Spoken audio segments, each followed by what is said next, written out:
the problem is that many people in the world, I mean, the world is obviously broken down into 20% of the people who have most of the wealth and 80% who don't, and many people are committed to the idea of equity. That's a value. That's outside of science. It happens to be a value that I have. If we want to provide equity in a financial sense for 6 billion plus people, we're going up to 8 to 10 billion people, we have to look at the cold equations of resource availability. Is the planet big enough to do that? Do we have enough resources? And if we want to do that and maintain our high technology civilization, I argue that we need to implement a massive technological revolution in this century, beginning right now, and particularly with regard to energy. Climate change is real.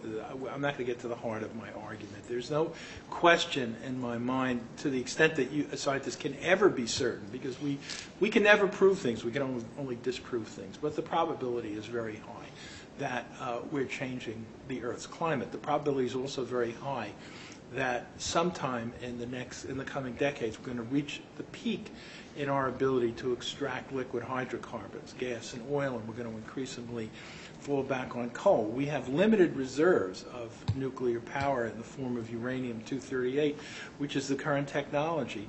And all of this argues for the need to massively restructure the infrastructure of energy generation on the planet if we want to preserve our civilization, if we want to continue to grow economically at about 3% a year, which is the historical rate, and if at the same time we want to maintain CO2 emissions constant and phase them out by the middle of the century.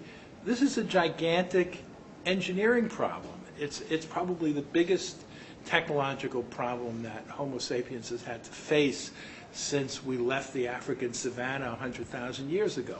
And I don't think that it's being portrayed that way by policymakers, and I find that very disturbing because I don't think that they're asking the right questions. In other words, they're based on physics and engineering principles that are reasonably well established. What isn't well established is what flows from those principles and how it impacts policy. Most people who work on policy in think tanks in Washington, for example, have legal backgrounds. Some of them have economics backgrounds. But with all due respect, they really don't understand the details of how our technological world works. And that's a problem, because they have to make those decisions. Should we support, for example, should we support thermonuclear fusion?